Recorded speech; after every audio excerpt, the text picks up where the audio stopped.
Donc, bonjour à tous, je vais essayer par cette petite présentation de vous montrer l'impact de l'utilisation de l'intelligence artificielle et notamment de la solution Profonde AI de iCAD en mammographie à travers quelques dossiers personnels, puisque ça fait maintenant 2 ans et demi que nous l'utilisons dans notre pratique quotidienne à IMAPOL.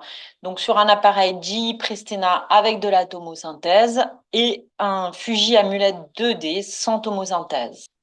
Premier cas, une patiente de 57 ans, sans traitement hormonal substitutif, sans facteur de risque familial, mais elle est en attente de greffe rénale.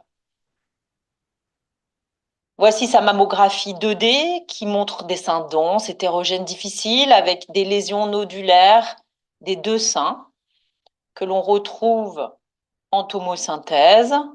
Et la solution nous entoure cette lésion ici avec un score de 18% et cette image ici avec un score de 17%. En échographie, il existait plusieurs lésions nodulaires régulières, échogènes, et plusieurs d'entre elles ont été biopsiées et cela correspondait à de l'ectasie canalaire remaniée, mais il n'y avait pas de lésion évolutive intracanalaire. Par contre, en tomosynthèse, la solution nous entoure une seule lésion en périphérie des cadrans supérieurs droits. Le score de la lésion était de 29% et avec un score de cas de 40%. Du coup, l'échographie ciblée a mis en évidence cette lésion potentiellement suspecte, irrégulière, de 5,6 mm en périphérie du rayon de 10 heures droit. La patiente ayant des seins difficiles, étant en attente de greffe, on préfère faire une IRM qui retrouve bien une prise de contraste suspecte du cadran supéro-externe droit. Et la biopsie a montré un carcinome canalaire infiltrant. Donc, ce dossier montre bien l'apport de la solution d'intelligence artificielle dans les seins denses, hétérogènes, difficiles, et la supériorité de la solution en tomosynthèse. Deuxième cas, une patiente de 71 ans qui a des antécédents chez sa sœur et qui est suivie depuis 10 mois dans le cadre du dépistage organisé pour une opacité du prolongement axillaire droit qui avait été classée ACR3 et qui correspondait en échographie à un nodule dystrophique avec beaucoup de microkystes d'environ 15 mm d'allure bénigne. Donc, je vous montre ici les 2 premières mammographies réalisées avec cette lésion du prolongement axillaire avec quelques microkystes postérieurs. La nouvelle mammographie aujourd'hui avec la solution Profonde AI qui montre bien une lésion contournée à 65% et un score de risque à 77%, un score global de cas. En échographie, c'est vrai que la lésion avait l'air bénigne, hein, avec des kystes, quelques calcifications. Du coup, j'ai préféré faire une macrobiopsie avec l'exérèse complète de la lésion pour ne pas passer à côté d'éventuels foyers d'in situ. Et donc, voici après la mammographie qui montre que j'ai bien enlevé la lésion. Et en fait, il s'agissait d'un carcinome canalaire in situ de grade intermédiaire avec de la comédonécrose focale. Donc, dans ce dossier, en fait, l'intelligence artificielle a permis de redresser un, un diagnostic échographique plutôt rassurant. Troisième cas, donc une patiente de 70 ans qui a des antécédents chez sa sœur à 68 ans. Et elle vient pour le contrôle d'une petite opacité micronodulaire du sein droit qui a été classée ACR3 en deuxième lecture du dépistage organisé. Donc, je vous montre la mammographie. Il y avait une petite lésion ici, supérieure. Et sur la mammo de contrôle aujourd'hui, elle est contournée à 100% sur la face. L'échographie montre de multiples lésions microkystiques dont certaines ont un contenu un peu épais et qui ont induit en erreur le premier radiologue, le premier lecteur. Par contre, l'échographie ciblée met en évidence ces petites lésions de 5 mm de contours irréguliers, suspects, dont la biopsie a retrouvé du carcinome lobulaire infiltrant SBR2. Donc, dans ce dossier, je pense que si le premier lecteur avait eu l'intelligence artificielle, il ne serait pas passé à côté. et elle n'aurait pas été classée ACR3 en deuxième lecture du dépistage organisé. Un quatrième cas, une patiente de 51 ans qui a des antécédents chez sa tante maternelle à 56 ans et une cousine germaine du côté maternel après 50 ans, qui vient également pour le dépistage organisé. Voici sa mammographie. A priori, pas grand-chose. On met la solution et elle me contourne cette image en projection du pectoral. Bon, le score de risque n'est pas élevé, il est à 8%, mais je me dis quand même, je vois pas l'image sur la face, je me demande si j'ai assez tiré mon cliché, et du coup, je refais faire un cliché. Et là, je tombe sur cette petite lésion qui est contournée avec un score de 86% et un score de cas global de 92%. Du coup, je fais une échographie ciblée qui est difficile et je retrouve en profondeur et en périphérie du rayon de 2h30 gauche ce petit nodule hypoéchogène, pas forcément atténuant, discrètement irrégulier, qui fait 5 mm. Je fais une biopsie et on retrouve du carcinome infiltrant non spécifique. SBR2 quand même.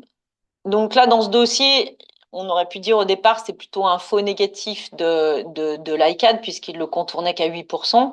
Mais n'empêche qu'en me soulignant la lésion, c'est ce qui m'a alerté, il m'a refait faire des clichés. Et je pense que même si j'avais fait une écho non ciblée, je suis pas sûre que j'aurais vu la lésion. Cinquième cas, une patiente de 55 ans, ménopausée, pas de traitement hormonal, pas de facteur de risque familial. Sa mammographie montre des sangs quand même un peu hétérogènes, un parenchyme dense, hétérogène. Et la solution me contourne une lésion rétro-aréolaire interne droite avec un score de 18%, mais un score quand même de cas global de 56%. L'échographie objective une dilatation canalaire avec une lésion intracanalaire de 10 par 3 mm. J'ai fait une macrobiopsie et j'ai trouvé un papillome intracanalaire remanié avec de l'hyperplasie canalaire atypique. Et on sait que les papillomes avec de l'atypie ont un risque de cancer associé principalement de l'in situ dans 10 à 36% des cas. Donc là, on voit l'apport de la solution, même pour des lésions frontières finalement. Sixième cas, une patiente de 74 ans, pas de traitement hormonal ni facteur de risque. Elle vient pour sa mammographie dans le cadre du dépistage organisé. Donc voici sa mammographie, des seins un peu hétérogènes.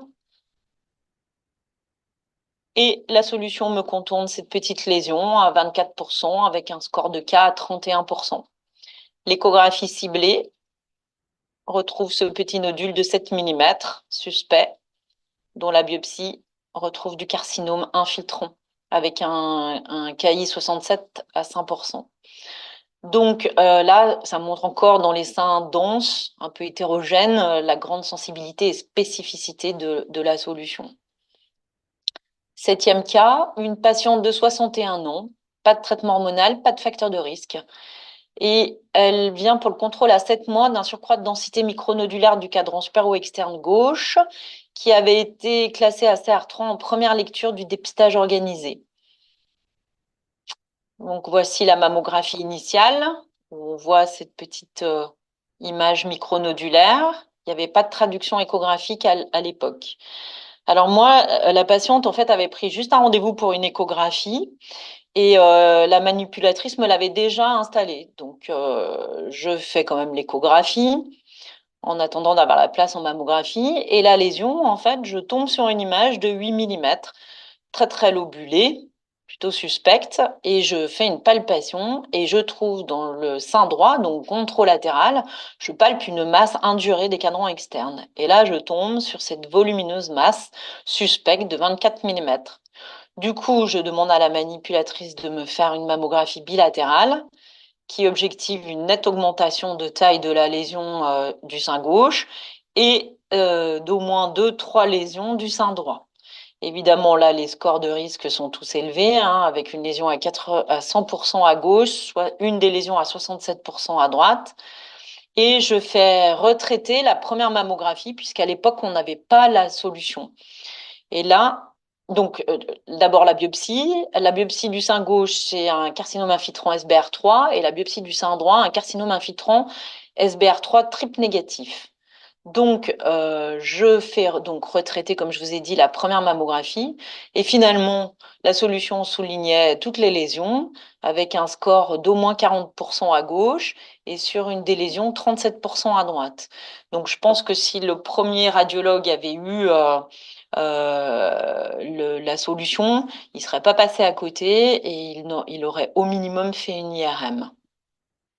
Huitième cas, une patiente de 74 ans qui a des antécédents chez sa mère et chez sa sœur à des âges jeunes, qui vient pour sa mammographie de dépistage organisée. Donc voici sa mammographie qui en soi ne pose pas de problème avec cette lésion du sein droit. Par contre, l'image était déjà présente 2 ans auparavant, c'est moi qui avais fait la mammographie, et cette image était stable depuis 2 ans et elle n'avait pas été retenue en deuxième lecture du dépistage organisé. Bien entendu, la lésion sur la mammo actuelle est contournée avec des scores élevés et un score de cas à 78%. Mais quand j'ai fait retester la mammographie précédente, on voit qu'elle était déjà contournée avec des scores déjà élevés. En échographie, il s'agissait de ce petit nodule irrégulier du rayon de 8 heures droit, et la biopsie a mis en évidence un CCIS de grade intermédiaire avec de la nécrose focale sur les 3 biopsies. Neuvième cas, une patiente de 80 ans qui vient pour sa mammographie annuelle de surveillance d'un cancer lobulaire infiltrant du sein gauche. Voici sa mammographie actuelle, la mammographie précédente et les deux. Et la solution nous entoure, cette image à projection pectorale inférieure avec un score de 43%. Quand je compare les deux mammographies, je pense que ça peut peut-être correspondre à ça. Et j'avais cette image ici qui était connue et que je surveillais. Je fais donc mon échographie. Je retrouve cette image externe droite que je connaissais, que je surveillais annuellement et qui était relativement stable. Et également un ganglion d'allure bénigne, pectoral inférieur droit, que je connaissais, et en périphérie du rayon 9h30, 10h droit. Par contre, le score étant quand même relativement élevé, je décide de faire un cliché mammographique plus tiré. Et là, je tombe sur cette image avec un score entouré à 92%. Mais je n'arrive pas vraiment à trouver de lésion pectorale inférieure, enfin en projection du pectoral, en échographie. Du coup, je décide, vu le score élevé et l'aspect de la lésion, de faire une IRM. Et en fait, la lésion était plutôt dans le cadran supéro-interne, périphérique, et je l'ai retrouvée en échographie. Elle était juste au-dessus du sillon, dans le rayon de 1 heure. De la biopsie a montré une récidive du carcinome lobulaire infiltrant. Donc, dans ce dossier, la solution m'a aidé à poursuivre mes investigations et de ne pas m'arrêter sur une échographie qui était plutôt rassurante par rapport aux anciennes échographies. 10e cas, une patiente de 67 ans, pas de THS, pas d'antécédent familial, qui vient pour sa mammographie de dépistage organisé. Voici cette mammographie, encore descendance, hétérogène. La mammographie précédente, c'était pareil. Et là, la solution me contourne cette lésion supéro-externe avec un score de 31 et 64% et un score de cas de 75%. Une échographie ciblée a mis en évidence ce petit nodule très lobulé et la biopsie a montré du CCIS de haut grade. J'ai fait retester la mammographie réalisée 3 ans auparavant. La lésion était déjà contournée avec des scores déjà assez élevés. Donc en conclusion, pour moi, l'intelligence artificielle est une véritable aide à la détection et à l'interprétation dans ma pratique quotidienne. C'est un deuxième lecteur à mes côtés. D'ailleurs, elle permet d'augmenter la sensibilité et la spécificité du radiologue. Le radiologue qui utilise l'intelligence artificielle est meilleur que le radiologue seul ou que l'IA seul par ailleurs. Moi, je suis impressionnée quand même par la sensibilité de la solution pour les micro-calcifications en 2D, notamment maintenant à l'ère du numérique où on regarde de moins en moins les mammographies sur le négatoscope avec la loupe. Euh, Ensuite, pour les densités et les foyers de rupture de l'architecture, je trouve qu'elle est encore meilleure en tomosynthèse. Euh, c'est aussi un gain de temps dans ma pratique quotidienne, notamment pour la lecture de la tomosynthèse. Alors, moi, mon conseil, c'est de d'abord regarder, analyser seule la 2D. Ensuite, je mets l'intelligence artificielle. Par contre, pour la 3D, moi, je mets d'emblée la solution. Je l'affiche d'emblée. Par ailleurs, elle est très simple d'utilisation, hein. Il y a juste une touche à cliquer où on déclic en fonction de si on veut contourner, décontourner les lésions. Euh, alors, il y a bien sûr quelques faux positifs, mais je trouve qu'ils sont vraiment améliorés quand on a la tomosynthèse, hein, puisque moi, je l'utilise sur un appareil avec tomosynthèse et un appareil en 2D, donc je peux voir la différence. Pour les faux négatifs, alors personnellement, j'ai eu un cas d'un cancer du sillon qui n'était pas palpable et qui n'était pas visible non plus en mammographie. J'ai eu aussi un cas sur un cancer périprothétique, mais finalement qui était visible qu'en échographie. Et puis sur un in situ de grade intermédiaire, euh, voilà, il était l'ICAD, par contre, il était visible. L'ICAD ne l'avait pas souligné, mais bon, c'est juste pour vous montrer qu'il peut y avoir quand même des faux négatifs, donc il ne faut pas non plus euh, se baser que sur la solution. Voilà, et enfin, moi, je pense qu'on n'a pas le choix. De toute façon, maintenant, il faut se mettre le plus rapidement possible à l'intelligence artificielle et dans tous les domaines pour être acteur.